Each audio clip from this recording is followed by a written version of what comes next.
lovely warm response. Thank you very much. How are you? Are you well? Excellent. Thank you very much for coming to the show. I started my tour in September. Before that, I did some previews up and down the UK. I did a preview in a place called Preston. Are we aware of Preston? Yeah. I parked my car. I don't know if this is a good indication of what people are like in Preston, but I parked my car outside of the venue, and as I walked into the venue, a man offered me anal sex.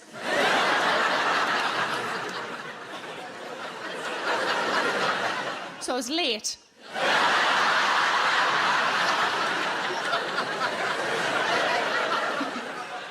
I was going to say I'll tell you a bit about me, but I think I just have. It's lovely to be here, though. It's a nice temperature in here, isn't it? We'll get warmer as we go on, obviously the lights and whatnot. I respond in quite a peculiar way to the heat, I think, mostly sort of here. I realised I aimed that just at you guys in the front there, didn't I? Sorry about that. Hey, upstairs can have a go. There you go. Down there gets what I call claggy. Anybody else got a good word for that? Anybody else? Moist. Who said moist? Moist is a good word. What was that one? Sticky. Sticky. Oh, there was a lady the other day said, what you've got there is LDF. I said, what does LDF stand for? She said, long day Fanny.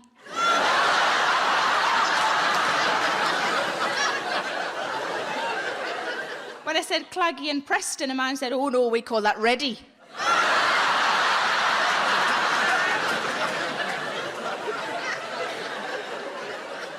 But what I do when it gets moist and sticky, I just do a plie.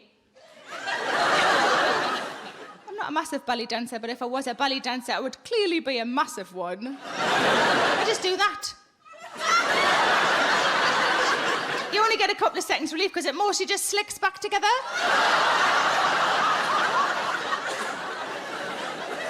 I did a show in Edinburgh and a lady at the back of the room shouted out, you need to use some talc. And I thought, surely that just forms a paste.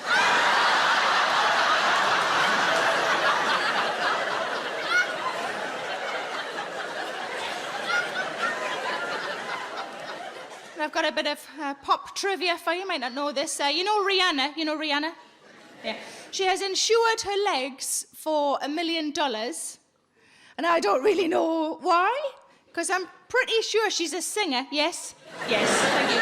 And I'm almost certain you can do that sitting down. I mean, her legs aren't proper anyway. They don't meet at the top or anything. My mum would say about her, she couldn't stop a pig in an alleyway. Just for the record, I could totally stop a pig in an alleyway. Stop it, stun it, put it in me fucking freezer.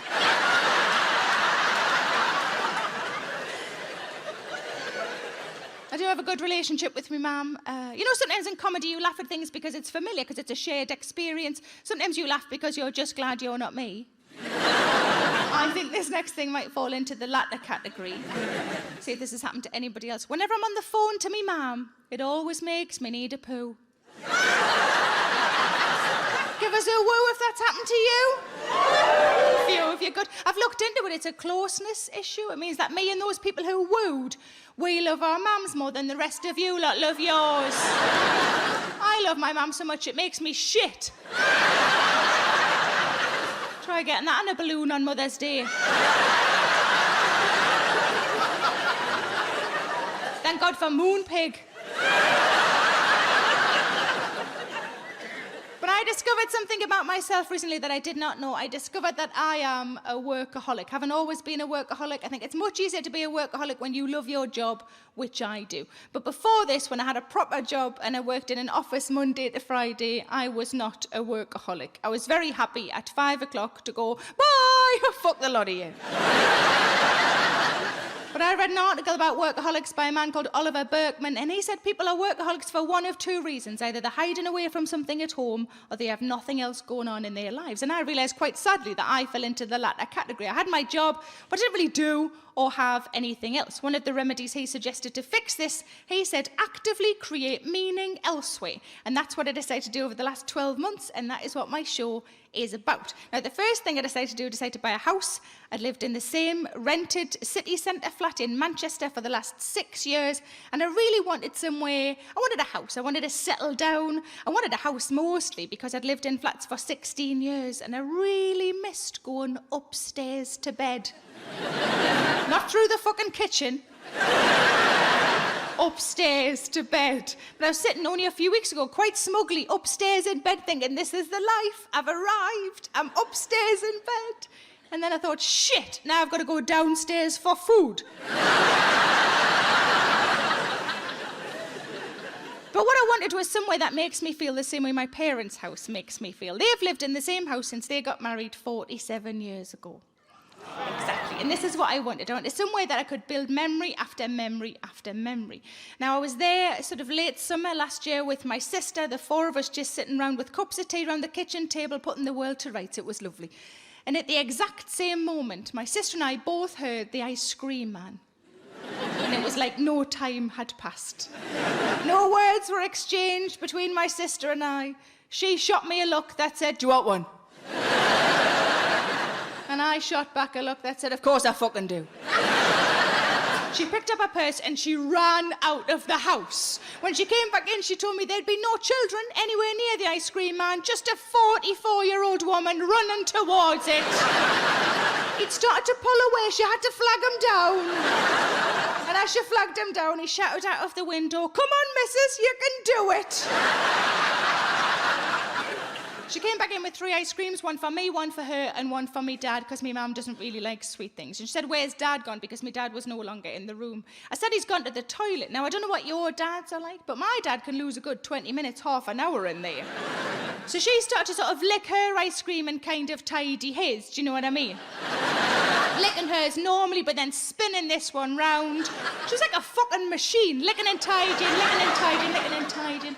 This one started to get quite small, and I said, oh, that's not fair on Dad. And she said, well, what do you want me to do about it? I said, I think you should take it to him while he's on the toilet.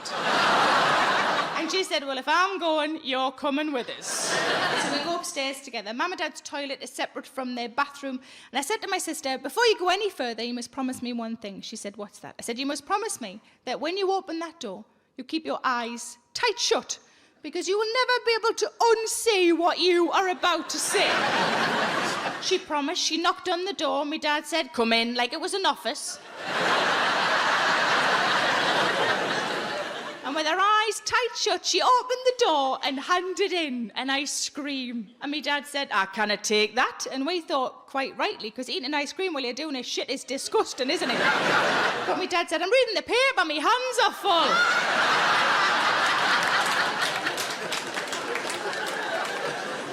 But my parents have always lived near a park, and I'd always been able to see a tree out of my bedroom window, so that became another priority. I wanted to see a tree out of my bedroom window.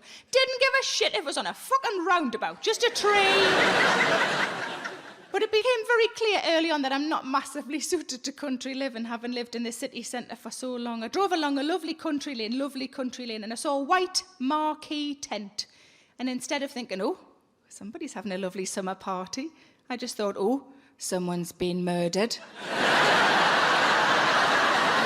In this job, I tend to travel mostly around the UK. I'm from a place called South Shields originally. Have we got any northeasterners in?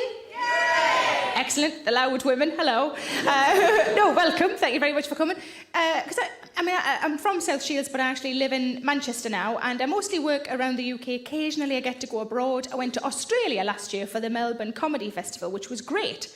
It was great until it came time to coming home, when, because of the fucking volcano, got stranded for an extra week. And you find you don't get any sympathy of your friends if you tell them you are stranded for an extra week. My friend said, you are stranded for an extra week in Australia. Well, boo fucking who? I said, yes, but listen to the word that you're using. It's stranded. It's not a good word, is it? You could be stranded on the end of Brad Pitt's cock and you'd want to go home eventually.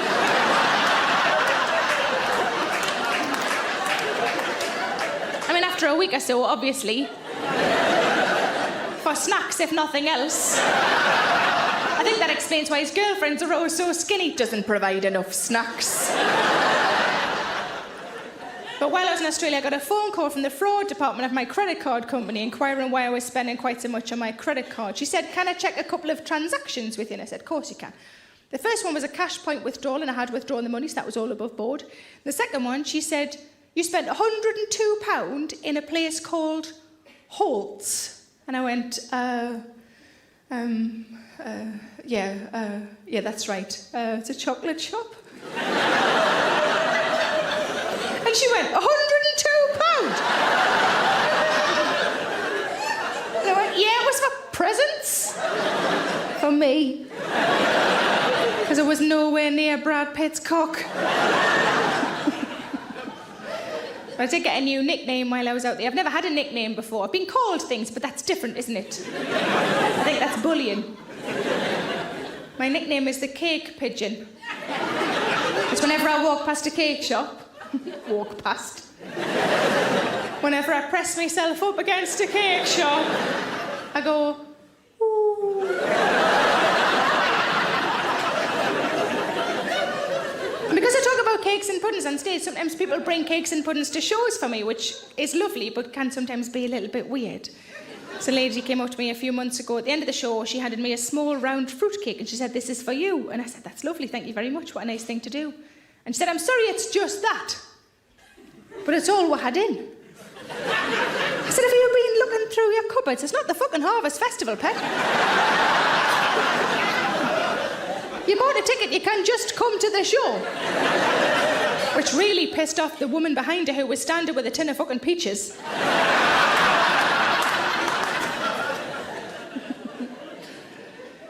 But I have developed, people call it a muffin top if it hangs over your jeans, don't they? A muffin top. I don't really like that name, so I've started calling mine my cake shelf. It's nicer, isn't it? Because it sounds like a good place to keep your cake. Somebody said to me, are you pregnant? I said, only if I've been fucked by Mr. Kipling. And yes, it was exceedingly good.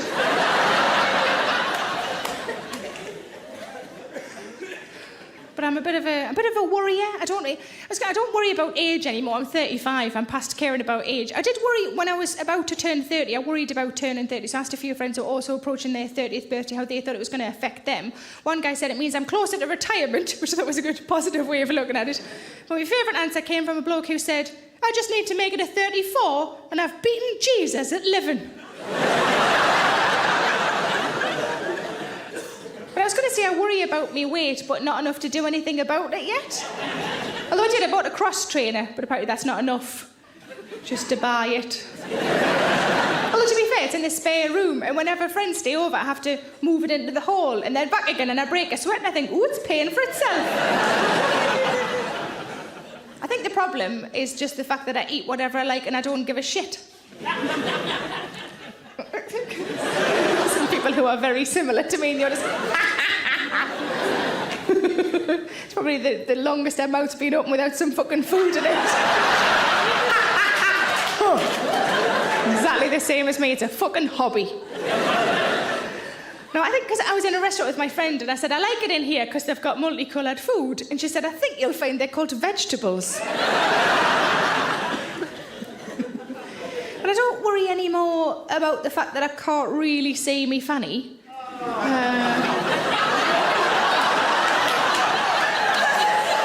Just thought if my fanny or all fannies make you feel quite sick, sir.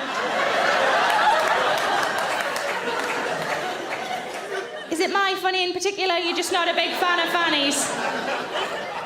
You're not a fan of fannies. I've got some cock stuff later on. You'll fucking love that.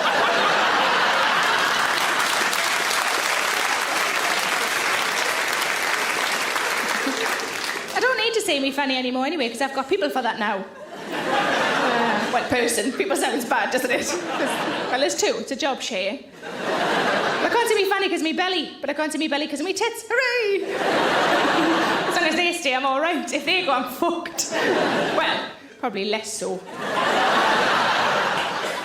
But I started buying women's magazines. I quite like women's magazines. And I bought one recently because on the front cover it said that some female celebrities had put weight on and that they were now curvaceous. I thought, let's have a look and just see how curvaceous they are.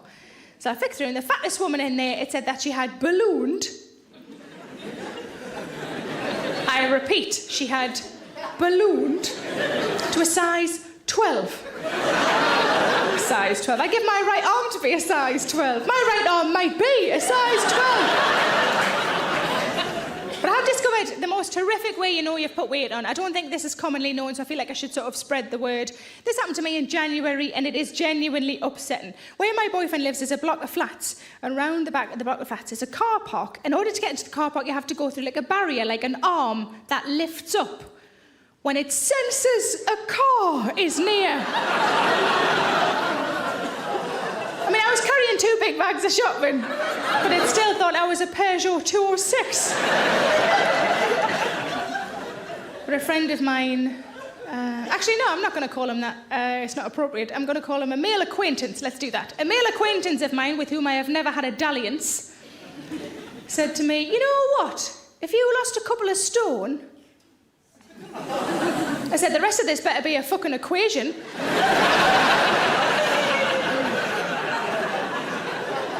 If you lost a couple of stone, we could probably go out. I said, only if the couple of stone I lost was me fucking head.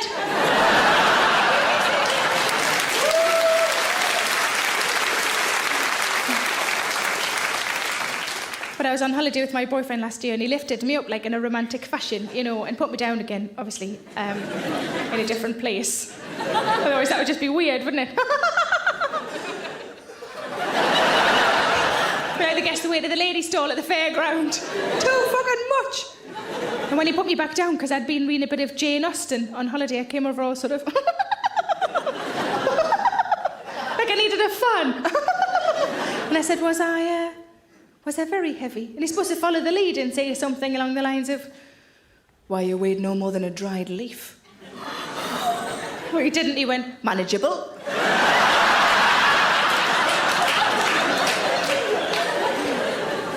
It's a lovely thing to get used to in a job when somebody says your name and people clap and cheer. It's really nice. It was a bit weird at the doctor's the other day.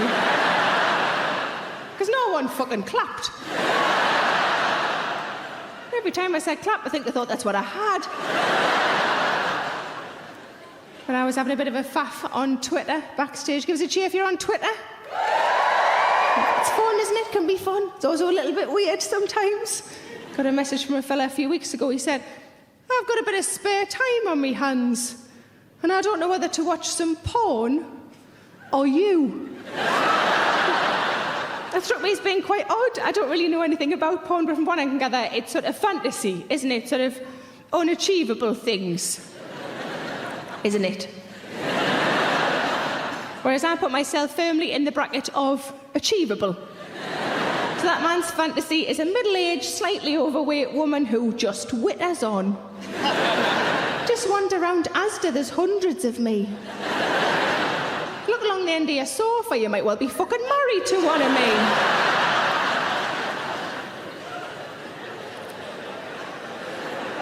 But I live in a flat, I live in a block of flats, and I came out the front door a few months ago and there was just a shoe on the pavement. You've all seen that happen, just a lone shoe. And you just think, I wonder what happened there.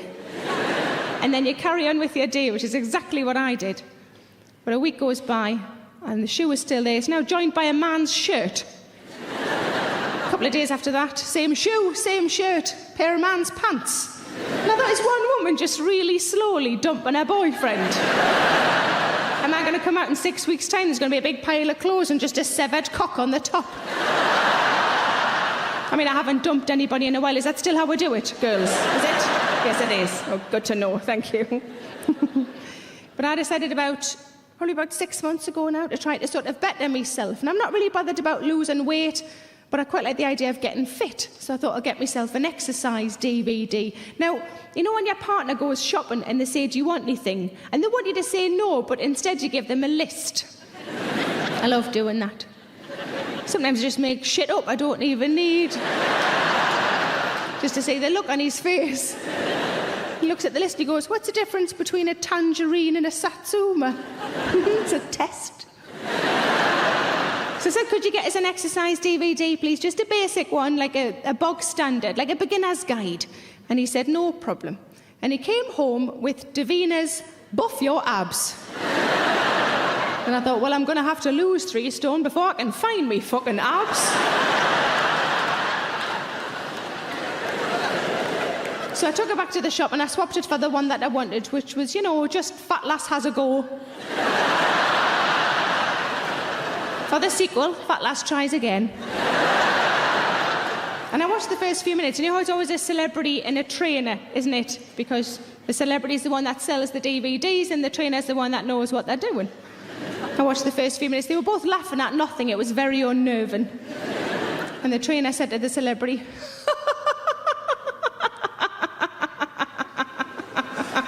why don't you tell the viewers at home what weight you were when you started this regime? And the celebrity went, when I started this regime, I was 10 stone.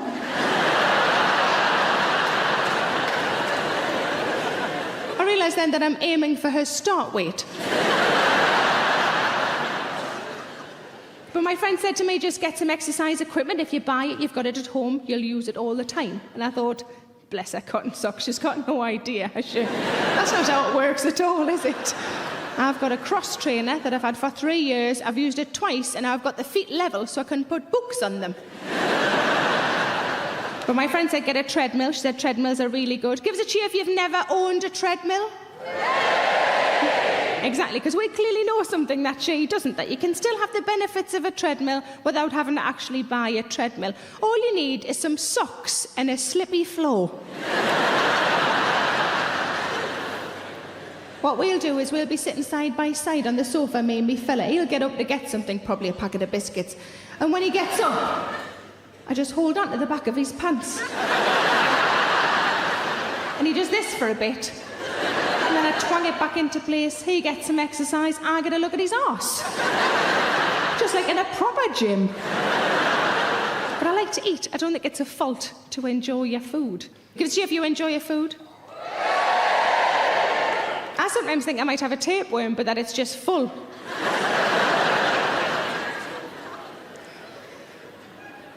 I went into a milkshake shop and they had on the wall like a menu of all the milkshakes that were on offer. And I picked what I thought was clearly the best one, but it had a stupid name. But I thought, well, it's the best one, I'm going to have to ask for it. And the young lad behind the counter clearly knew what was coming because he's already pissing himself. And I built up all my courage and I went, Can I have a large shake what your mama gave you? And my boyfriend, quick as a flash, just went, what, asthma? But I had a pie the other day. I had a pie every day. And as I was eating it, I realised I was enjoying the pastry more than the meat. That's quite weird, isn't it? It's like somebody giving you a birthday card and you're keeping the envelope. It does make sex a lot easier, though, because if I'm horny and on my own, I just suck a condom. Oh, that's a bit too much for some of you, isn't it? But severed cock was champion, was it?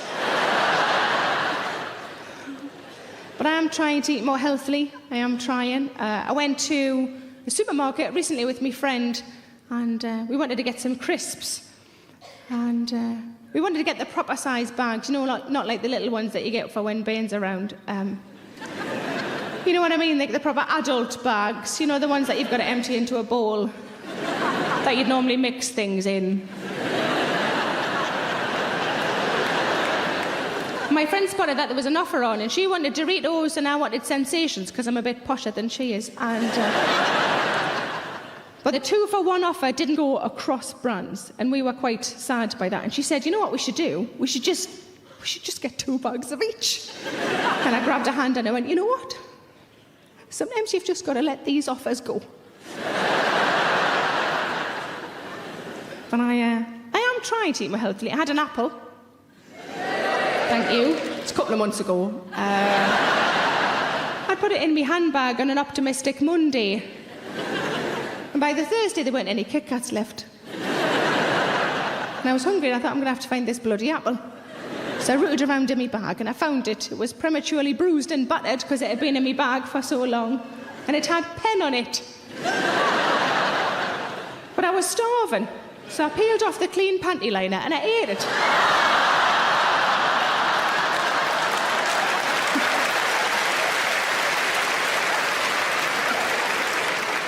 And it was all right. Who knew apples were all right? It reminded me of something I hadn't had for years that I really liked. And I was like, what does it remind me of? And I remembered it was toffee apples. But you know, when you first move in somewhere that's new to you, you want to make a few changes, don't you? So it feels a bit more like yours. One of the things I really wanted, like my parents are both disabled and both getting on a bit in age, and I thought something that would be really good for when they come to stay would be a grab rail in the shower. I won't really notice it when I'm in the shower, but when they come to stay, that would be very useful for them. So I got a grab rail fitted in the shower. And like a month later, I had a friend round visiting and I was shown around the house, you know, biscuit room, other biscuit room. Carefully don't trip up on all the knickers and bread. We got to the bathroom and I said, oh, look, I've had a grab rail fitted in the shower. And she went like this. Ooh, saucy.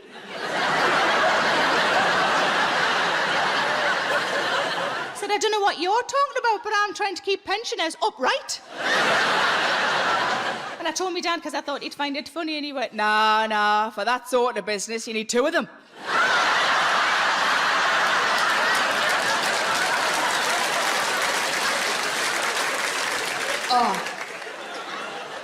Oh.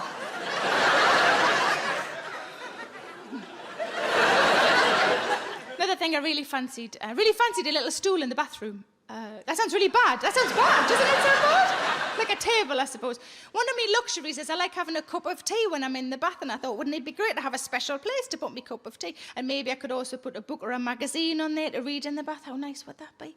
And then depending on where I position the table or the stool, I could maybe reach the book or magazine from the toilet. Now, not everybody will admit to this, but I will raise my hand and say that I like to read on the toilet. Give us a cheer, any men who like to read on the toilet? Yeah. Any women?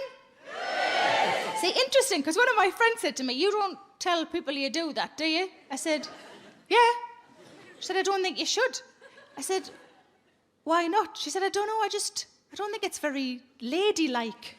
I said, have you seen who you're talking to? I said, and anyway, I'm not sure what you mean, because as far as I'm aware, there's nothing ladylike about doing a shit. Picture the scene. I'm sitting down, my legs are apart, my elbows are resting on my knees. I might be sweating. If it's a hard one, I could have taken my top off.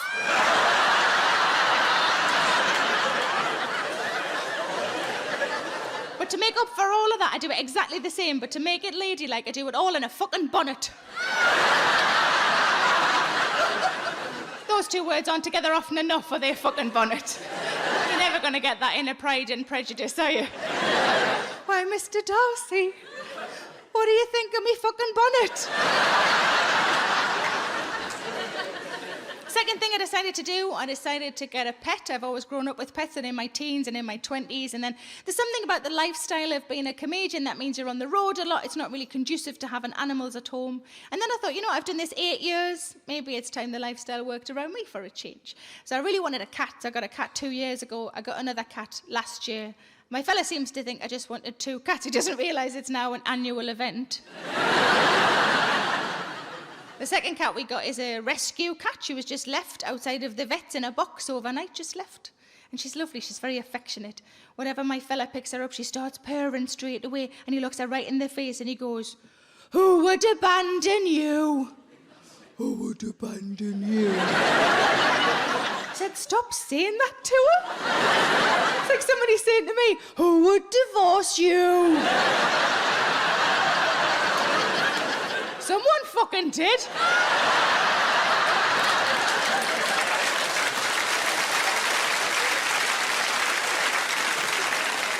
But I do worry that I tell people a bit too soon in any conversation that I've got cats. I've got cats, it's too soon, it's too soon. I've got cats, that's lovely, and your account number is... And that's because they're not too bad at the minute, but I've often got big scratches on my arms, and I don't want anybody to ever misconstrue what those scratches are. I don't want anybody to ever leave my company going, she seemed really happy, but did you see her arms? When truth be told, it's because I cuddle them too tight and the fuckers fight back. But the first cat we got 2 years ago, a little ginger kitten. He's called Chief Brody, named after the police chief in Jaws. I was still living at the flat at the time, and I thought I'll let him have a wander around, get his bearings, have a bit of a sniff, a bit of an investigate. And he went round the back of the sofa, and I was quite surprised because I'd lived there for 6 years and I'd never been round the back of the sofa. And the Hoover certainly fucking hadn't.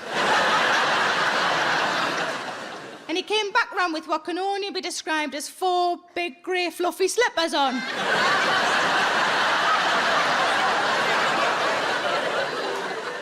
So I sent him back round to finish the job. I don't know if you've ever tried to litter train a cat. It's normally quite straightforward. Whenever they look like they're about to do something, you pick them up and you plonk them in the litter tray, you hope for the best. But Chief Brody took a wild cotton on, kept having it Laxton's, poor bugger. And at one point, my fella and I were standing over the litter tray, just looking at each other going, is there anything we could be doing to help him that we're not already doing? And my fella, because he's so lovely, he looked down at the litter tray and he went, do you want me to do a shit in it to start him off? No.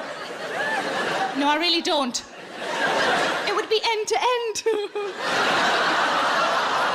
And the cat would be like, who the fuck lives here? Aslan?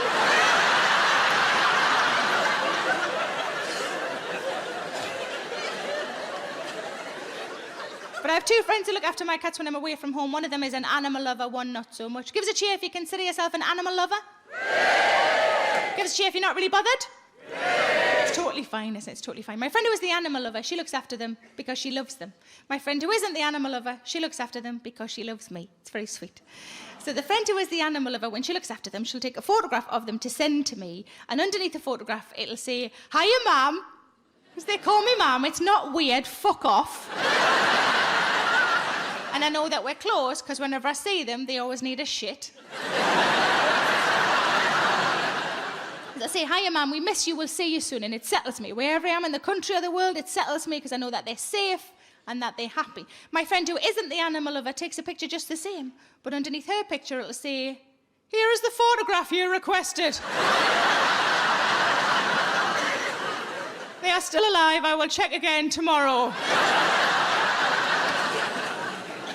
But they are house cats, they don't go outside. They will go outside at some point, but I'm sort of nervous. I'm nervous for their safety, but also I'm a little bit worried about what they might bring back in with them. I know this is a thing that cats do. Have we got cat owners in tonight?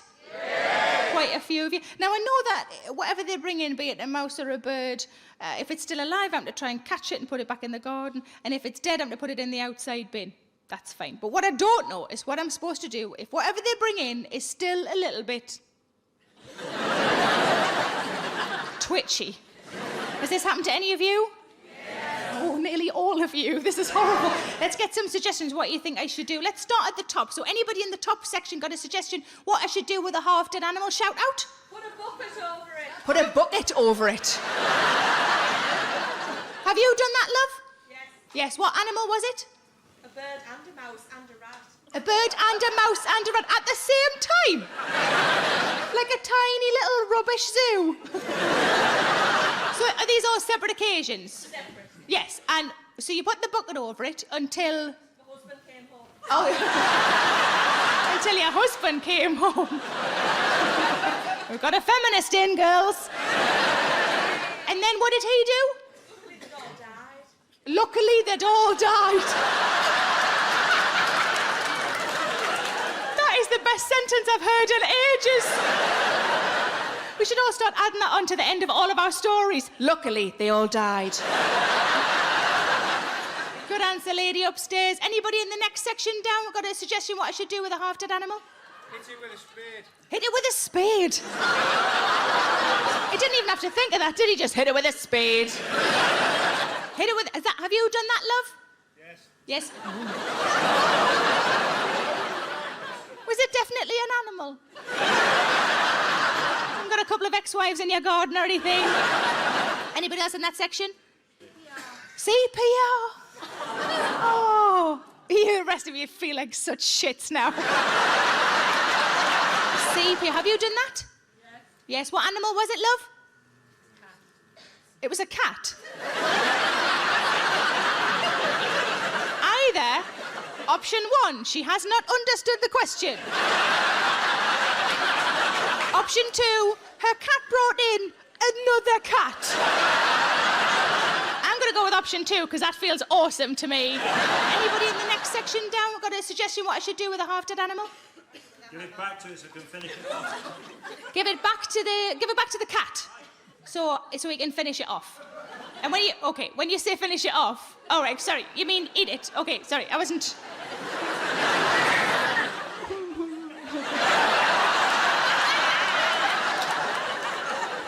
One tiny final wank. A cat couldn't even do that because they don't have that kind of hands. It'd have to do it with its paws. Well, you've just made me mime a cat wanking off a mouse. You dirty bastards. So you mean give it back to the cat so the cat can eat it? I like that idea because that feels like good parenting, doesn't it? Because it's like, finish your tea or you're not playing out. But it was about this time last year that I was worried about my family. My mum and dad are both retired and both disabled. And I was worried about them sort of thinking before they put the heating on. You know, it was a very cold winter. Sort of thinking, can we afford it before they put the heating on? And I said, you know what, you've looked after me all these years, including the 2. I moved back in after I got divorced. Never have kids, because I never properly fucking leave. I said, maybe I could start giving you a bit of a hand. Maybe I could start paying your heating bill. Not happy, not happy. Very proud people, my parents.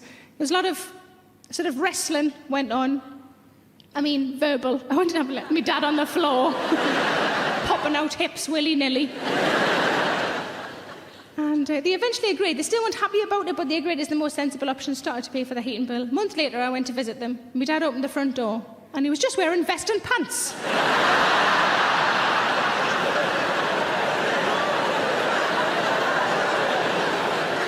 And I went, Dad, it's 3 in the afternoon. Why haven't you got any clothes on? It's boiling in there.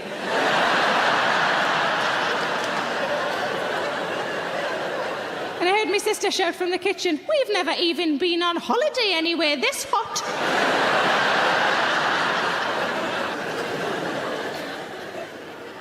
But we had a very good upbringing. We had loads of pets. Give us a cheer if you've got a pet.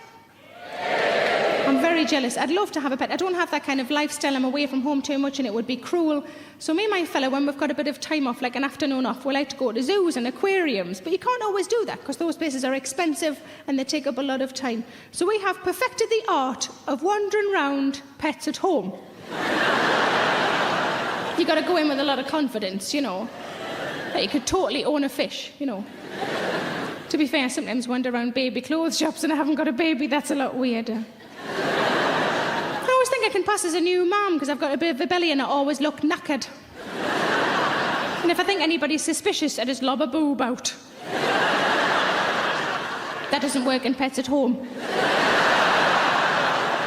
The last time we were in Pets at Home, they had a special section to one side of animals that had been reduced.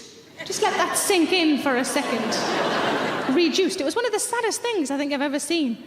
They had a big rabbit in a hutch, much bigger than the other sort of sexy rabbits. Sexy is not the right word, is it? Depends on the rabbit.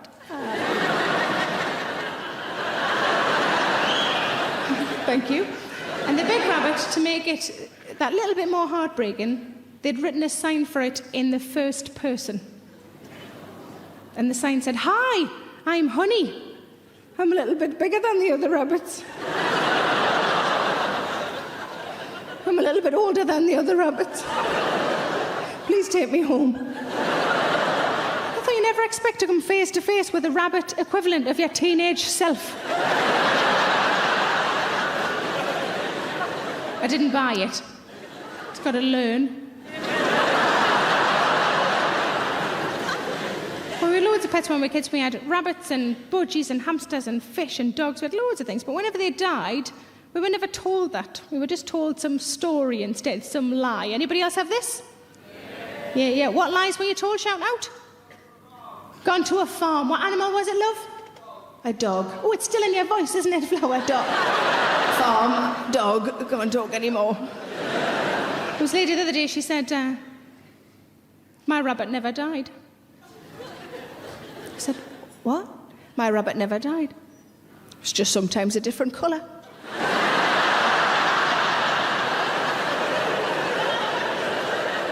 And occasionally it was a guinea pig.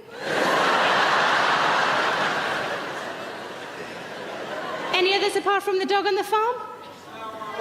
What was that, love?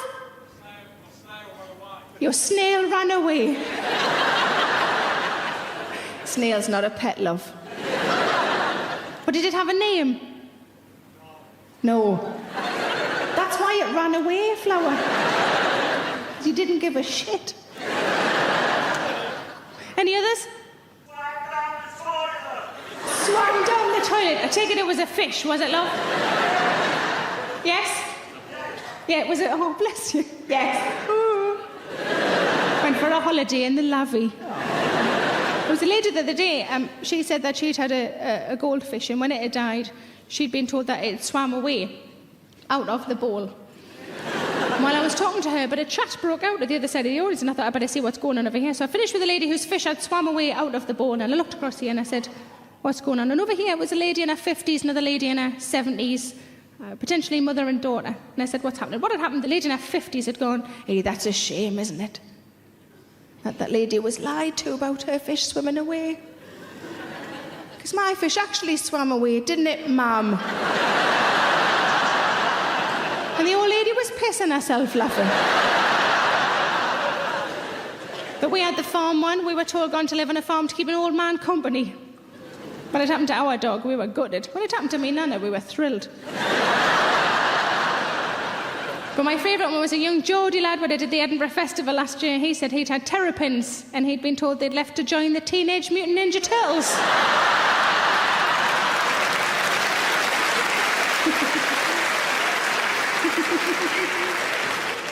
I think my cautious nature is I think it's a control issue. I think I'm a bit of a control freak. I think that's what it sort of boils down to. I like to be in charge of all areas of my life. And as I get older, I realise maybe that's not the right thing. Maybe I need to calm down. Maybe I need to let other people do things for me. Maybe I need to be a little bit more spontaneous. Maybe I need to worry a little bit less about my back door, you know? Well, that sounds terrible. No. At least you know it's clean, though, don't you? And I could do a bungee jump, but, you know, for me, it's all about small steps and trying not to shit myself. So I have some space dust in my pocket. Give us a wave if you've done this. What do I do, love? Just put it in, that's it. Can I just do a little bit? Put it all in, like you bastards. All of it. We've paid our money, put it all in. Okay. Any more tips? Don't tell your mum. I won't if you don't, Flower. Okay, let's do it. Come. What was that, love? Hold it in me mouth. That was worth shouting out twice, wasn't it, Flower? Okay, let's do it like, can we do clap, clap, clap?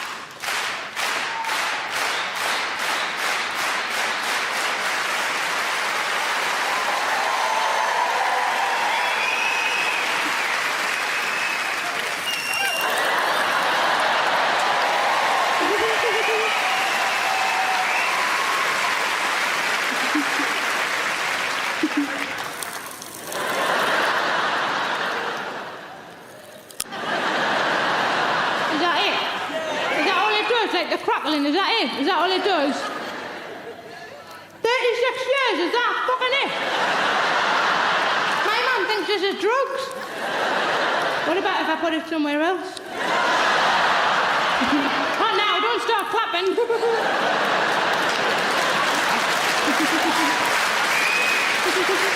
No, you're not the boss of me.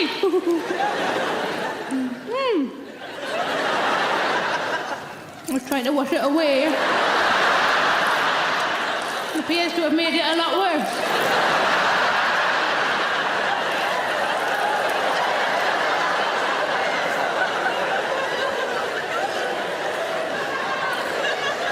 Does it come out the same way?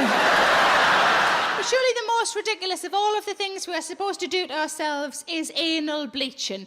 Now, some of you might not know what that is. If you don't know what it is, it's exactly as it sounds. Some people, and I don't know why, I can't answer that question for you, some people choose to have their arseholes bleached. As far as I'm concerned, regardless of your gender, regardless of your sexuality, if somebody is so close to your arsehole that they can see the colour of it, they're not going to stop.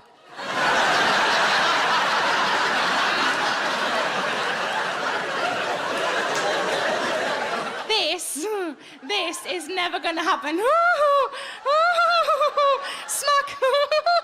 Smack.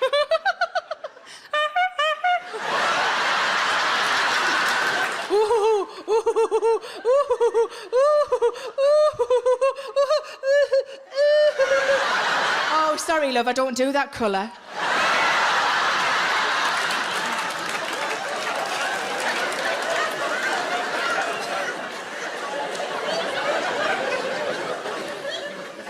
It's warm now, isn't it?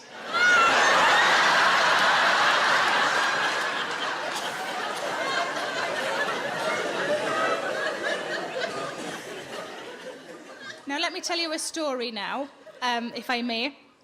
Most comedians finish work at sort of 10:30, 11, and invariably will drive home wherever possible. So getting in at maybe 12 or 1 or 2. Me personally, when I get home, in order to get the adrenaline out of my system so I can sleep at all, I will do one of two things. I'm not a drinker, so I'll either have a bath or I'll watch a bit of telly. And normally one of those two things will work. Every now and again, though, they don't work and I can't sleep at all. It's rare, I'm lucky like that, but it does happen. The last time it happened to any degree was February last year. I got in from work, I did the usual things, no success. I did the worst thing you can possibly do when you can't sleep, which is go on the internet, because it probably wakes you up, doesn't it? But I'd sort of abandoned the idea of sleep and I was happily clicking from website to website. Now, 2:30 is a normal time for me to go to bed. When it starts to get to 3:30, I start to feel tired and I suppose just a bit lonely, I suppose, and a little bit like I'm the only person awake in the world. And I know that my tired brain does things that my rested brain would never allow. Now, if we go back to the beginning of the story, I mentioned that I got divorced. I got married the first time at 22 and divorced at 29. I suppose getting married at 22 is quite young, but I was very much swept off my feet. I think the main reason I said yes to going out with him in the first place was the fact that he wrote me a poem. Nobody had written me a poem before. Nobody has written me a poem since. I don't really know much about poetry, but I know that this was just lovely. He'd handwritten it. He gave it to me on a sheet of paper, and I read it, and I just fell. I remember folding it really small, and I put it in my purse. And every time I had like a shitty day at work, I'd get on the bus to go home, and I'd get my poem out, and I'd read it to myself. And I'd think, somebody feels this way about me, to have written this about me. I'm not having a shitty day anymore. Now, a little after 5 years, I lost it. To this day, I have no idea where it went, and I was distraught. It meant so much to me. But after a while, after I'd calmed down, I thought, I wonder if I've memorised it from all of those times of reading it to myself. So I got a sheet of paper and a pen, and sure enough, it all came out. And I folded it up small, and I put it back in my purse where it belonged. Now, if we scoot ahead to February last year, it's 3:30 a.m. I'm tired, and I'm on the internet. And I just thought, we've been divorced 9 years. That was a lovely poem. I bet he's given it to somebody else. I bet it's on a blog. I bet some skinny 22-year-old fucking bitch has got it as a Facebook status. So I picked a line from it, and I Googled it. And there were 305,000 examples of the poem. Wasn't my poem. Wasn't his poem. It was written by Samuel Coleridge. No wonder it was fucking good. But I felt sort of broken, like my heart had been broken all over again. I felt hurt and a little bit stupid. I didn't really know what to do with this new information. So I texted my fella on the off chance that he was still awake, and he was, thank God, and he rang and he said, "What's up?" And I told him the whole thing. And my fella's a very sensible man. And he had a little think, and he said, "Just because that was a lie doesn't mean the rest was a lie." And I thought, that's pretty good. So I hung up from him, but I still wasn't happy. It was still whirling around in my head. What was starting to happen that I didn't like was it was starting to colour my idea of my ex-husband. It was starting to make me think of him as a bad person. And he wasn't a bad person. We split up relatively amicably. He just stopped loving me, which is very sad and hard for me to understand, given the fact that I'm awesome.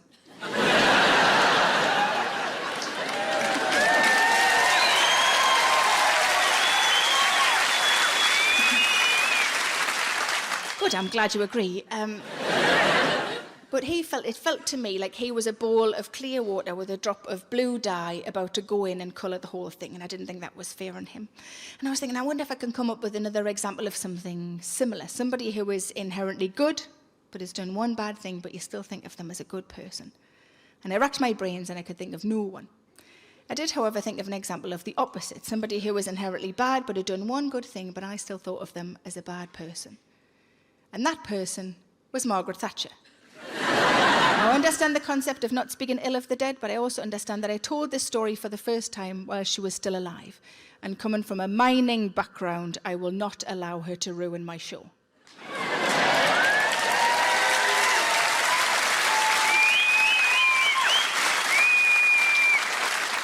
The way she ruined the lives of my dad and his friends. Now, one thing you might not know about Margaret Thatcher is that she was partly responsible for the invention of Mr. Whippy ice cream. She studied science at university. She was one of a team of scientists who invented the machine that puts the air through the ice cream to create Mr. Whippy ice cream. So for all of the atrocities that I believe she committed, Mr. Whippy ice cream's still pretty fucking nice, isn't it? But it felt to me very much like she was still a bowl of blue dye with a drop of clear water hovering above the surface. And I went to bed and I slept like a baby. And I woke up the next morning and I still felt okay. And I thought, I'm going to ring my dad.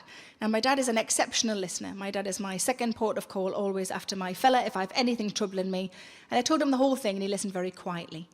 And I said, so do you see how I've worked it out that none of us are 100% good or bad? We're all a mixture of the two. He said, yes, I can see what you've done. I said, did you know about the ice cream thing? He said, no, I didn't. I said, so how does that make you feel now? And he went quiet. It couldn't have been for minutes. It must have only been for seconds, but it felt like a long time. And he went, you really want to know how I feel? I said, I think it would help me, Dad. He went quiet again. And he went, you're not allowed Mr. Whippy anymore.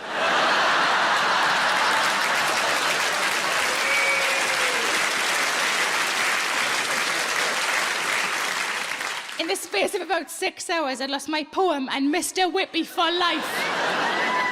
I didn't tell him that Osama bin Laden invented midget gems. He didn't. There's people over there going, did he? He didn't. He didn't.